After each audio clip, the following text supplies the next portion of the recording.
Buenos días, soy María Jesús Godoy, profesora de Estética de la Universidad de Sevilla, y os voy a hablar sobre el etos feminista del diseño. Esta intervención se enmarca dentro del proyecto I+D, Artesanas y Diseñadoras en Andalucía, de la Bauhaus al siglo XXI, valores, análisis y archivo interactivo en red. ¿Puede el diseño ser feminista? ¿Pueden los objetos funcionales guardar algún tipo de vínculo con las reivindicaciones igualitarias de las mujeres? Estos son los dos grandes interrogantes a los que intenta dar respuesta esta intervención. Para ello nos valdremos de las propuestas estéticas de Yuriko Saito, que desde fuera del feminismo y sin tener en principio nada que ver con él, acaban muy próximas sin embargo a este movimiento por la fuerte compenetración de los factores estéticos con los éticos en el pensamiento de la autora. Es preciso aclarar antes de nada que si bien las ideas de Saito no arrancan propiamente del diseño, sino de la llamada estética de lo cotidiano, son perfectamente aplicables al mismo por tres motivos. Primero, porque en la variante de lo cotidiano donde se inscribe la autora, la fuerte frente a la débil, los objetos intrascendentes del día a día, los utensilios domésticos, son tomados como objetos estéticos dentro del contexto donde desempeñan su función, es decir, no se ven desarraigados, como sí sucede en cambio en la variante opuesta, donde el objeto instrumental asume la condición estética viéndose privado de uso o deviniendo sencillamente un objeto artístico. El segundo motivo es el conocimiento de primera mano del mundo del diseño, desde el que teoriza Saito en su vasta trayectoria docente de más de 30 años en la Rhode Island School of Design de Nueva York, que como ella misma reconoce, le ha enseñado a valorar la complejidad y los múltiples aspectos que concurren en la proyección de todo artefacto. Y el tercer motivo es la misma procedencia oriental de la autora, Saito es japonesa, decisiva, qué duda cabe, en su visión de los factores estéticos en íntima comunión con los funcionales, incluso con los éticos, frente a la visión dominante de la estética moderna occidental, donde el ideal de autonomía en torno al objeto artístico y su experiencia contemplativa y desinteresada obligó desde siempre a la separación de los asuntos prácticos, por no hablar de la esfera moral. A diferencia de todo ello, en Yuriko Saito se produce una auténtica moralización de la belleza que sin un propósito expresamente feminista, así lo certifica la propia autora, acaba imbuida sin embargo de feminismo, lo que la hace especialmente indicada para lo que aquí pretendemos. Definido nuestro objetivo y con Yuriko Saito como guía, empezaremos por explicar en qué sentido es posible hablar de belleza moral en sus planteamientos. Es posible hacerlo, en primer lugar, en virtud del poder que la autora atribuye a lo estético en general, porque lo estético, aun pareciendo irrelevante en su relación con la simple apariencia de las cosas, con la superficie de los objetos, puede tener, no obstante, según Saito, grandes consecuencias prácticas en nuestra vida. Puede, sin ir más lejos, hacernos actuar como cuando ante una habitación desordenada nos ponemos automáticamente a recogerla o ante la fachada pintarrajeada de un edificio decidimos repintarla. El juicio estético formulado en ambos casos,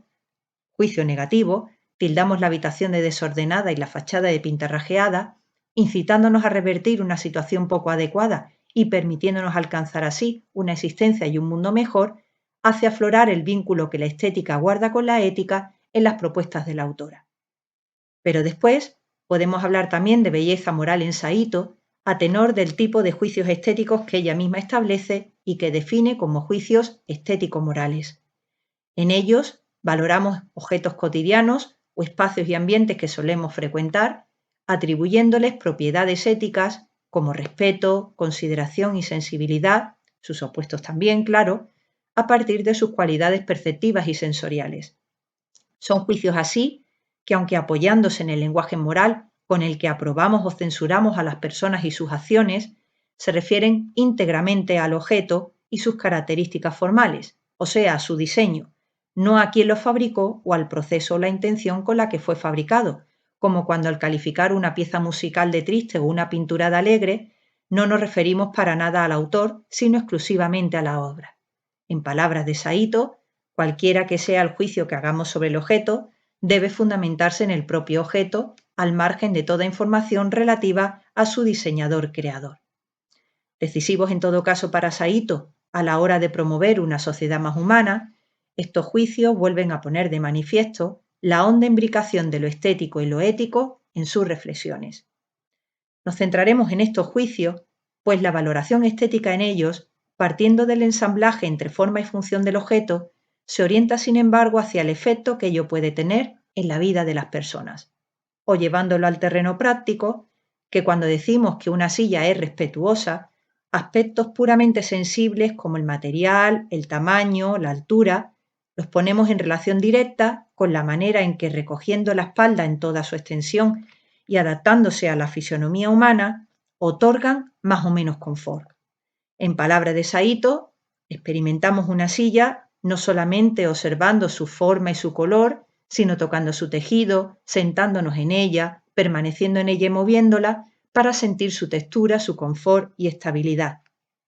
Los juicios de Saito están provistos así de una dimensión estética porque la evaluación del objeto radica en la pura apariencia y una dimensión ética, al expresar también cierta preocupación por alguien, por su bienestar, aunque sea el nuestro. Saito no lo dice en ningún momento, pero es fácil advertir en estas afirmaciones suyas la influencia de la estética clásica y la vieja tradición en ella de la calocagatía, que se remonta hasta el mismo Platón, donde algo era bello si al mismo tiempo era bueno. Prueba de este ascendiente en la japonesa es que, en el ejemplo mismo de la silla, al calificarla de respetuosa, lo que estamos diciendo en realidad es que nos parece bella porque hemos constatado el bien físico que puede proporcionar. Hemos comprobado en suma que es buena y eso nos hace aprobarla estéticamente, al igual que la reprobamos, la consideramos fea y por tanto irrespetuosa si no lo hace, si vemos que es mala o perjudicial para algún ser humano. Ahora bien, la preocupación por alguien, por su bienestar, en Yuriko Saito se extiende al otro especialmente vulnerable: niños, enfermos, ancianos, discapacitados, obreros en condiciones laborales difíciles, inmigrantes, cuyas necesidades, distintas de las del resto, Saito pone de relieve en su afán por promover desde la esfera estética una sociedad más justa y más humana y, por ende, un mundo mejor. Afirma la autora que en estos casos prestamos atención no solo al tamaño, la forma, la textura, el color o la seguridad de los objetos, sino también a factores menos tangibles que van desde el confort y el bienestar hasta el potencial para evitar una posible discriminación, marginación, desplazamiento cultural, estigma social o cosas por el estilo. Esta circunstancia, aparentemente insustancial, es crucial, sin embargo, para nosotros por cuanto otorga a la belleza moral de Saito el matiz feminista que andamos buscando. El motivo es el siguiente. De la mano de Carol Gilligan y en los años 80 del siglo XX, el feminismo, sacando a la luz la diferente experiencia moral de las mujeres como consecuencia de la escisión de las esferas pública y privada, elevó la existencia al débil y las relaciones interpersonales derivadas de ella, de las que siempre se había ocupado el sexo femenino, a categoría ética primordial.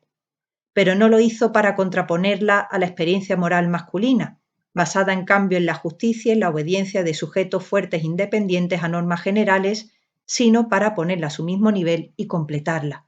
O lo que es lo mismo, desde el deseo de convertir los cuidados privados en un asunto público, de alcanzar así la igualdad para las mujeres y todos los oprimidos en general, y de acabar definitivamente con toda forma de dominio. Lejos de una ética conservadora e incluso retrógrada, como inicialmente se le reprochó, la ética del cuidado emergió como una ética absolutamente revolucionaria, que pretendía desmantelar la jerarquía de género, como toda jerarquía en realidad, dentro de las estructuras modernas de organización social. Por medio de ella, el feminismo vino a decirle así a la sociedad liberal de nuestro tiempo que, aunque sociedad de derechos, es también una sociedad de deberes y obligaciones, de interdependencia entre sus miembros conformantes y responsabilidad. O bien, que junto a sujeto moderno por excelencia, sujeto autónomo y triunfador, existe asimismo en ella un sujeto desvalido que necesita la ayuda del resto ya no para triunfar, sino para salir siquiera adelante.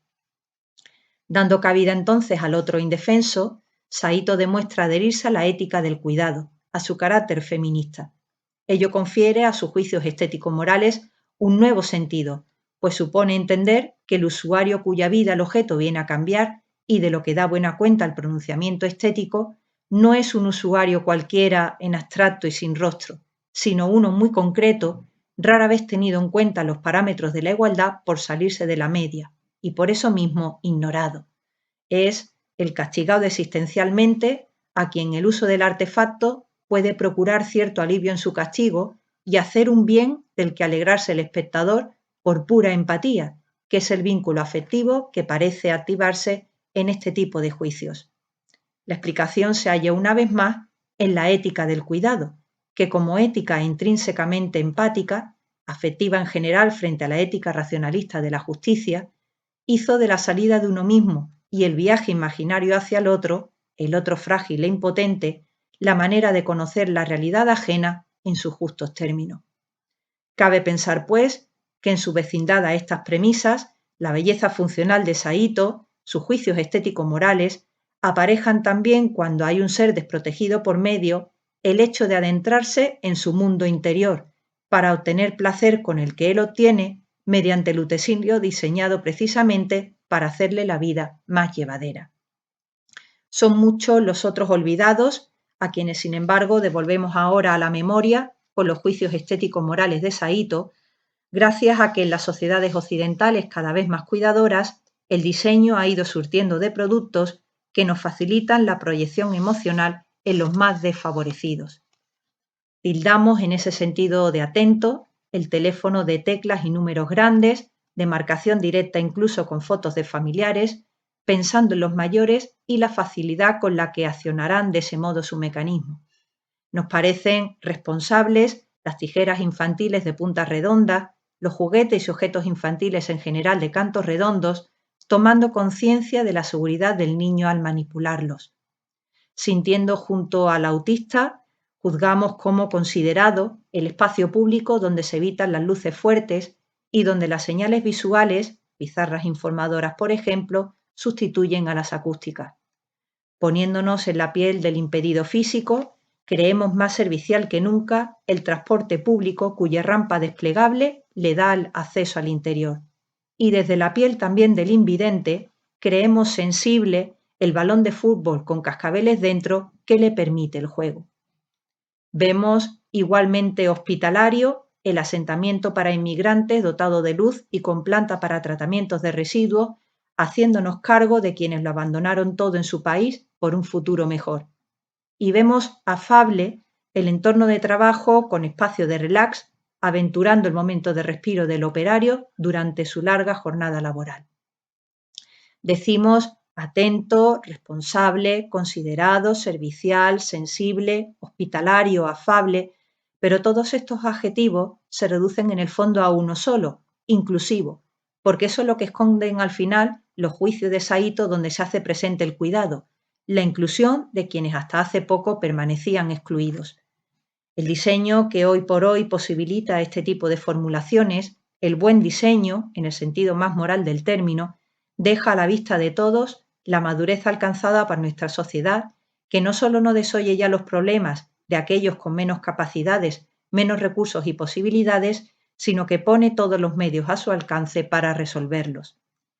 A la vista de todo ello y desde los planteamientos de Yuriko Saito, queda probado que el diseño contemporáneo se ha impregnado de ética feminista en tanto empieza a implicarse en el cuidado del otro, a quien las democracias occidentales se afanan ahora en restituirle su dignidad en el intento por enmendar antiguas omisiones. Convertido en test de medición así del grado de civilización de nuestro tiempo y detector de posibles injusticias, el diseño nos da la oportunidad de repararlas. En nuestra mano está luego afrontar ese reto, mejorar nuestro mundo que diría Saito, hacer que quienes son en definitiva nuestros iguales, nuestros hermanos, alcancen una existencia plena. Eso ha sido todo. Gracias por vuestra atención y espero que os haya gustado.